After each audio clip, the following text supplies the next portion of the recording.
Hello, fellows. It's your good homie Marco here again with another video for you. Ask yourself this question. What happens when a millennial goes to a Gen Z rap concert? You're probably asking yourself, why would a person do that? Well, I'm here to explain. Firstly, in the case if you're wondering, I'm the millennial that grew up in 90s New York hip hop music. I'm talking Wu-Tang, Nas, Biggie, Jay-Z, DMX, Mobb Deep, etc., etc. And now that the tables are turned, it's now my daughter that thinks my era of music is old. And my daughter, of course, would obviously be the Gen Z, and she listens to what Gen Zs listen to. Honestly, I don't know the names of these artists, so sorry, you're asking the wrong person. So she wanted to go to a rapper named Ian's concert here in Atlanta. So after a whole week of begging and pleading, finally decided, why not? I'll accompany my daughter to this concert of mostly 17 to 21-year-olds and see what all the hoopla is about. So without further ado, here's my experience. No, sure. Alright, so we're on the way to yeah,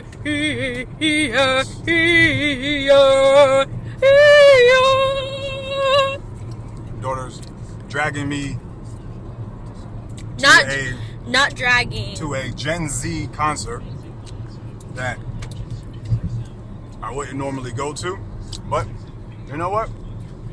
I'm willing to try it out. We're gonna hang with the youngins. We're gonna rave in the mosh pit.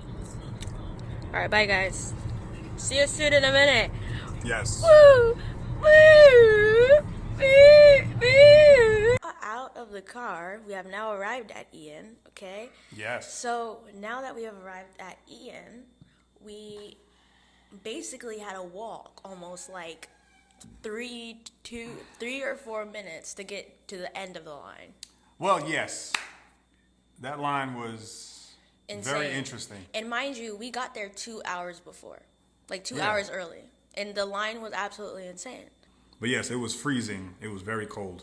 But luckily, we didn't stand out there for too long. It was only like maybe 20 minutes. And And that's then when the line started moving. Yeah. Well, they opened the doors, and then everybody ran to the door. So obviously, Yes. everybody's up front. Everybody wants to get the barricades. Nobody's going there for like, oh, I just want to see this out. No, everyone's going there to get the barricades, okay?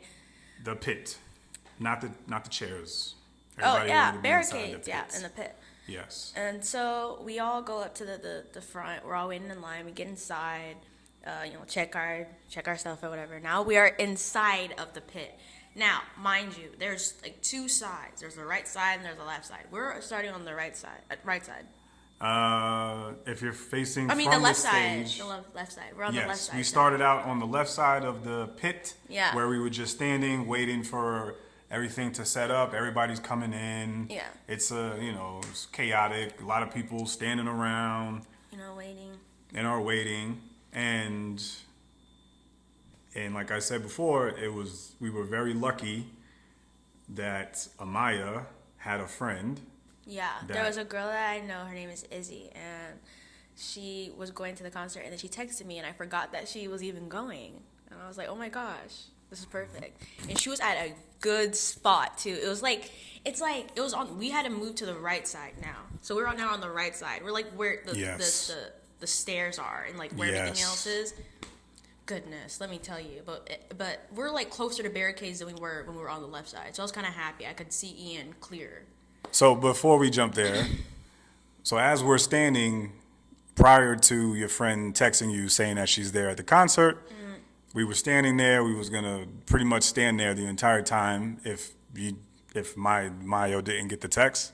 So she got the text, and she's like, she's on the other side of the pit, whatever. And I'm like, everybody's already like pretty much like it's like 7, 8, 10 rows of people behind us. So we're like, and nobody wants to move. And everybody's jam packed like sardines, so nobody wants to move. So we're like, so now we're just gonna have to walk. So we walk back out and around, and the entire time everybody's giving you that look like, oh my God, we're moving. Like you gotta say, excuse me, sir, excuse me, ma'am, excuse me, sir, excuse me, excuse me, excuse me. Damn near push somebody out the way. Everybody looking at you like, oh my God, this guy. And we finally made it to the right side. If you're facing the stage, it's the right side of like closer to the barricade. Yeah. Yes. So we met over there. Then that's when it all kind of started. So then Soprano came out. Soprano is Ian's Who's producer. what? He is Ian's producer. So the guy that The came DJ. out, yeah, that's his producer. Oh, That's okay, Soprano. yeah. The DJ had the crowd. Yeah, nice. So he was starting to like hype us up. So he was playing like Chief Keef, Love Sosa, War, Ken Carson, Playboy Cardi, like a bunch of songs that he either produced himself or like the songs that he just like he wanted to get us hype about. So that started. We're just talking. I was talking with Izzy and her sister, just having fun or whatever. And then that's when basically started. And at first, you couldn't really see Ian come out from where we were standing, because like he's coming out from the side that we're on. Okay, so like there's a bunch of people in front of me. I can't really see him, so I'm like wondering, like because you're shorter. yeah. And I was like, what is going on? I can see clear as day because I'm tall. Yeah. I saw it over everybody. So And then he what did he play? Hold on. He played. don't get us flagged. No, I'm not playing the song. I'm trying to figure out because I have the set list. So I'm trying to- Monetization, we're still waiting. No. He played Never Stop. That was his first song that he played, was Never Stop. And I went absolutely insane for that song. Literally. As she did, but of course, at this point, all the little kiddies are all getting crazy. Everybody's jumping around. Everybody's sweaty. Everybody's get to the front. That part was very annoying. I don't like closed proximities, especially with just lots of people. So that was like, oh my God. Yeah. He hated it. I could tell it from his face. He was like so irritated, and I was like, oh my God. But I was hanging in there like a trooper. Yeah. And True. so we were in that little section there. Of course, there's like more people trying to come over. So they could get to the stairs. Stairs. Because mind you, the stairs is literally in front of the barricade. So Yes. Ian can see you. You know what I mean? So I'm like, so Ian can literally see you. So everybody's trying to get to the stairs, or everybody is trying to get up to the stairs because they don't like being in the pit anymore because it's starting to get chaotic. So bunch of people come up, just like no joke, like a rush of people start literally coming from our side just to get to the front. And I'm like, yo, this is insane. Everybody needs to back up. Like I was like that was the one part where I was like genuinely irritated. Like I was like literally about to like punch somebody because I was like, there's no way, like you're a grown man. What are you pushing up on a 17-year-old for? Back up. It is never that serious. Ian is not gonna see you, baby. I'm gonna be completely honest. Ian is not gonna see you. Yeah, it was very interesting, and there was a lot that was going on. I don't know if you saw it, but there was one moment when a phone fell to my right side, and me and this younger lady was looking at it like, whose phone was that? And we had to look back, and it was like some girl that she didn't realize, I don't know, she was just going so crazy, she didn't even realize her phone flew. So we were trying to give it to her. She couldn't see us, so we're like waving her down. We're like screaming at her, trying to give her the phone. She couldn't see it. I did not see that. I was too Yeah, there was a crazy. lot going on. And then finally gave it to her. And then the second incident, whereas this other young lady comes through from the crowd, right next to me on the same right side, and she sees somebody that she sees up there, and she's like trying to. And actually, she was drunk. That was the same girl. I don't know if you remember when we were in the merch line when we first got there. She was like, I don't know, she was like slap boxing or like act like she was boxing somebody or something like that. But she was really drunk, I could tell. And she tried Is to, that when and she she was trying to jump over? Yeah, and she was trying to jump over the barricade. She almost slipped. That would have been really ugly because to jump over the barricade and probably hit her face. And it was like stairs, like for real stairs. So it's a high. It was pretty high up there. Like she has some guts to do that. But overall, I must say it was a pretty decent show. Like I said, I'm not from this generation. I am a millennial. Obviously, Miyo is the Gen Z. It was very interesting seeing all of these kids, everybody jumping around for this for this 19-year-old kid. And it was just crazy. And yeah, it was pretty decent though. He brung out Lil Yachty, that was the best part. That was the best part when Yachty came. Actually, no, the best part was when Ian took his shirt off. But when Yachty, I don't know about that. It really was. It wasn't But flattering, but all right, whatever. I thought it was flattering, so whatever. Anyways, when Yachty came out, everyone went crazy. Like no joke, like nonstop screaming. And I was like, and then Yachty came over to the side that we were on, and by this time I was like, okay, near the part where they were playing like Loco, I was like up there with Izzy, so we were like in barricade, so like we could see Ian, like Ian could see us. That's what I was okay with. Yeah, we were And then- pretty close to the stage. And then, but then when they started, when Yachty came out, they were like, open it up, because the pit was starting to happen. People were trying to make a circle. So they Back were like, where we were originally standing we to would have begin gotten with. trampled. If that was the case, then I probably would have got locked up and exited by security, because that was when they were doing the whole mosh pit thing and everybody was pushing each other, and it was like really pushing because the wave of the push was like coming all the way to us to our side at the barricade, and it was very like yeah. Oh, we also played the keyboard too. He brought out a random keyboard, but hey, I mean it was cool, it was decent. No, it's because he knows how to play the piano. So he played the beginning of, what was it?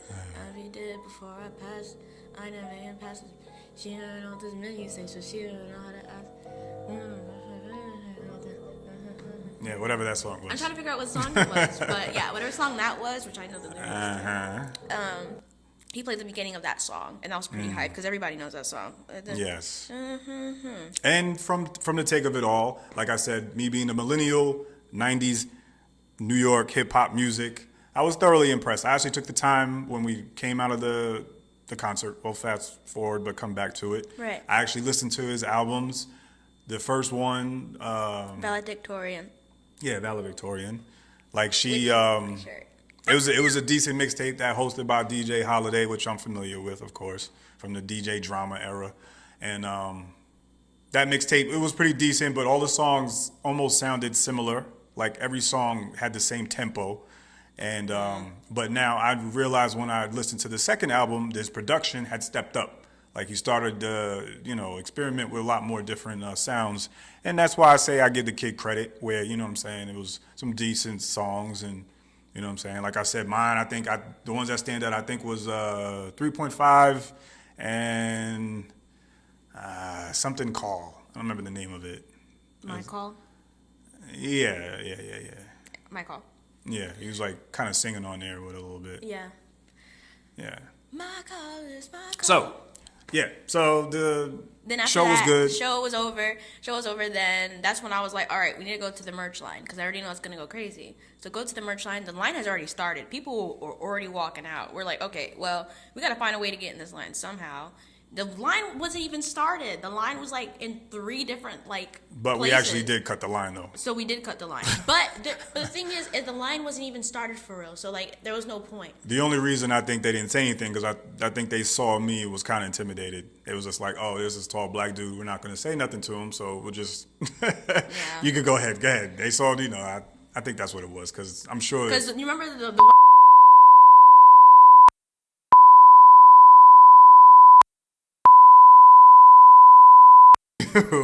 Well, cut that out, all right? We don't want to offend anybody. Okay, start over. Yeah. So cut. Boop. All right. Then after the show was over, the merch line had already started, so I'm rushing to the merch line. We did cut the line, but they didn't really care. Yes. So it didn't really matter anyways. And we had good footage, so they were like, "Oh my gosh, you guys got good footage." It was really good footage. Like people loved it.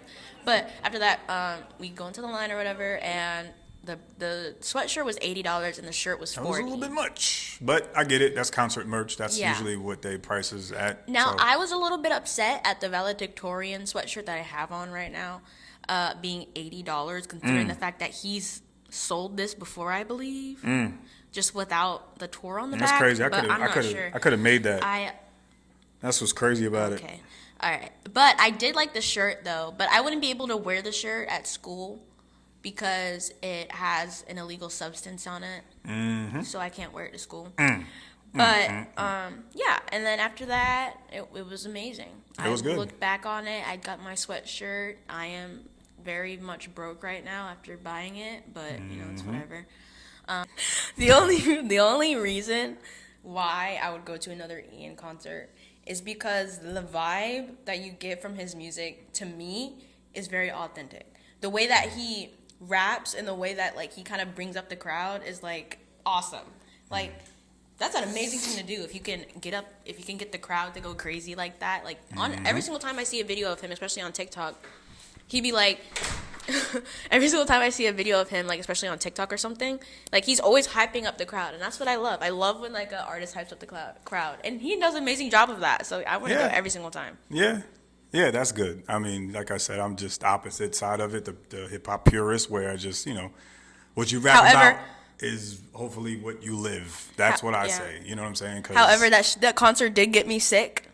So yeah. I think it was late, it was cold, standing outside. So and then you're in this crowd of who knows what, who got, who and knows literally what. and literally all you smell is just Teen Spirit.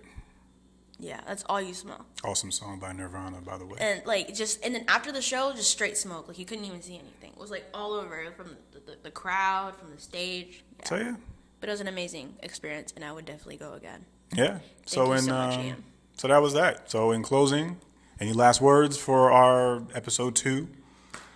I love Ian. Okay. I can't say the same, but good show, kid.